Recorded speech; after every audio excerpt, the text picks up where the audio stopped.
Kembali lagi di Cerita Cinta Channel. Jangan lupa like, comment, and subscribe ya. Terima kasih. Bersama Luna, pagi-pagi sekali Aira menuju kantor polisi, merubah nama suaminya yang sebagai pelapor untuk kasus Sonya dan diganti dengan namanya sendiri. Sehabis sholat subuh tadi, Aira mengatakan kepada Ibrahim bahwa dia sendirilah yang akan menjebloskan Sonya ke dalam penjara.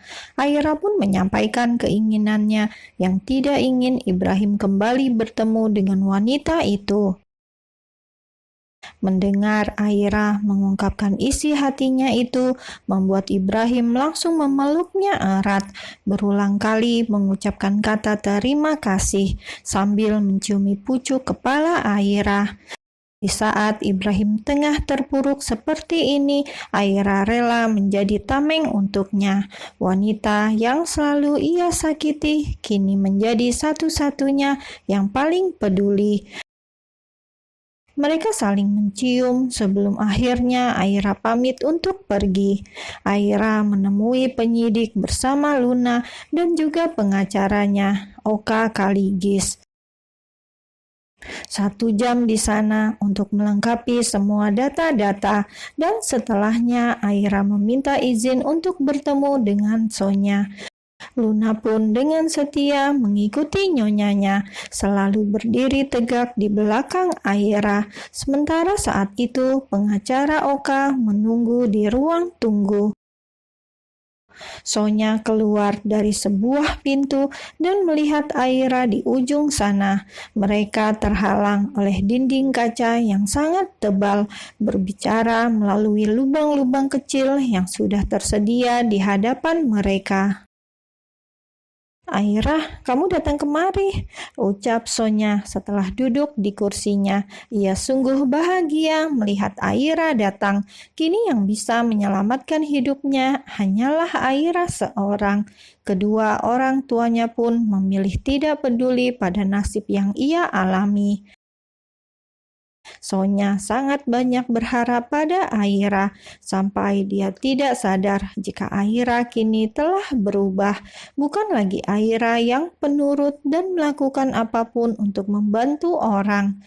Aira kini sudah jadi sosok yang dingin ketika berhadapan dengan Sonya.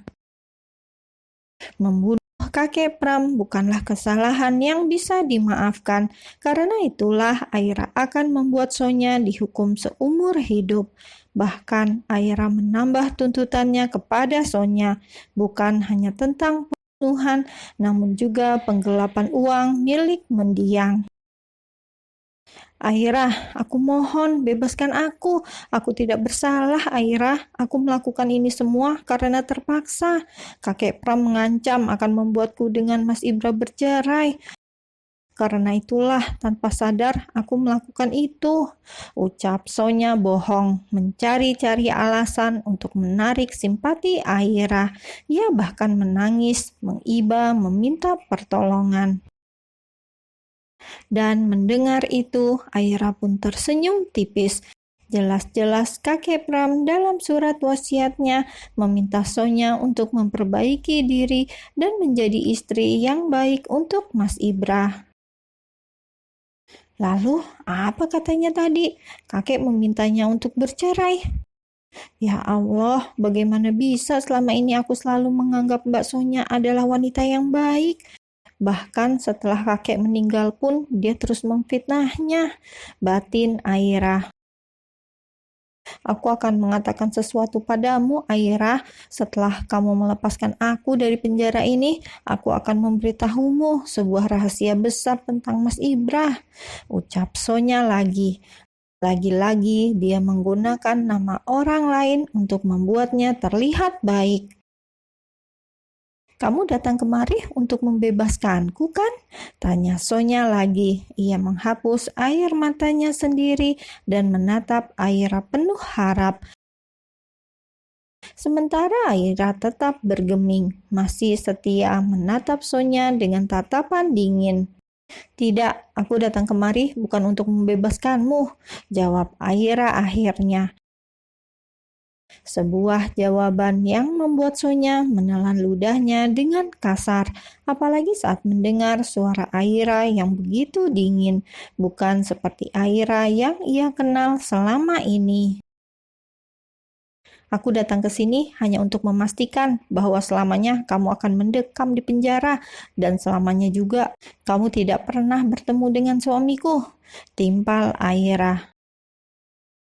Membuat Sonya terperangah, diam 1000 bahasa. Ia sungguh tersentak saat Aira dengan berani memanggil dirinya dengan sebutan kamu, bukan lagi Mbak. Ah, apa maksudmu Aira? Tanya Sonya tergagap. Dan Aira pun menjawab pertanyaan itu dengan gamblang bahwa dialah yang akan menjadi pelapor untuk kasus ini, bukan lagi Ibrahim. Juga menambah tuntutan kepada Sonya, bukan hanya kasus pembunuhan, namun juga penggelapan uang kakek Pram. Dan yang terakhir, Aira juga mengatakan jika ia pula yang akan mengurus perceraian Ibrahim dan Sonya di pengadilan agama. Mendengar penjelasan itu, amarah di kepala Sonya langsung mendidih. Andaikan tidak ada dinding kaca penghalang ini, dia pasti akan mencekik Aira hingga mati. Bagaimana bisa gadis bodoh kampungan ini mengancamnya seperti ini, bahkan mengatakan pula bahwa dia sendirilah yang akan mengurus perceraiannya dengan Ibrahim. Dasar wanita sialan, berani-beraninya kamu memperlakukan aku seperti ini, Aira. Sadarilah posisimu, kamu hanya gadis kampung, bodoh dan dungu, bentak Sonya. Wajahnya pun sudah berubah merah, mengisyaratkan amarah yang membuncah. Ya, aku memang kampungan, bodoh, dan dungu. Tapi setidaknya aku memiliki kehidupan yang jauh lebih baik daripada dirimu. Balas Aira tak kalah sengit. Ia bahkan terus menatap tajam ke arah Sonya. Wanita yang telah dengan tega membunuh kakek Pram. Sonya tergelak saat mendengar Aira berkata memiliki kehidupan yang lebih baik dari dirinya. Aira tidak tahu jika suaminya lah yang telah membunuh anaknya sendiri, pikir Sonya. Benar-benar wanita bodoh, ucap Sonya setelah tawanya mereda. Apa kamu tahu, saat bulan lalu kamu pendarahan, itu bukan karena kelelahan, tapi karena kamu keguguran.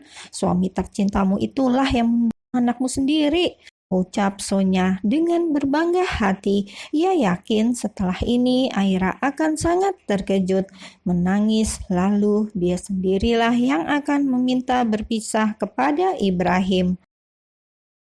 Hanya membayangkannya saja sudah membuat Sonya merasa senang. Namun kebahagiaan itu mendadak hilang saat melihat Aira yang malah tersenyum.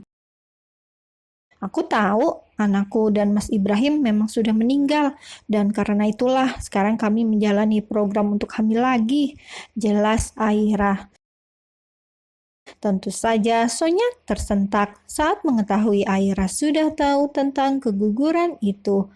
Dan membicarakan tentang hamil seperti ini membuat Sonya tiba-tiba kehabisan kata-kata. Selamanya ia tidak akan bisa mengalahkan Aira tentang itu. Karena saat ini ia tengah sakit. Sebelum sembuh selamanya ia tidak akan pernah bisa hamil. Sonya terdiam, mendadak tak punya kuasa untuk melawan Aira. Semoga di dalam sana kamu bisa bertobat, memohon ampun atas semua dosa-dosa yang sudah kamu perbuat, terlebih pada kakek Pram. Setelah mengatakan itu, Aira bangkit dari duduknya dan segera berlalu dari sana. Luna pun mengikuti langkah sang nyonya. Terbersit senyum kecil di bibir Luna. Ia merasa bangga. Kini Nyonya Aira sudah bisa melawan, tidak selemah dulu.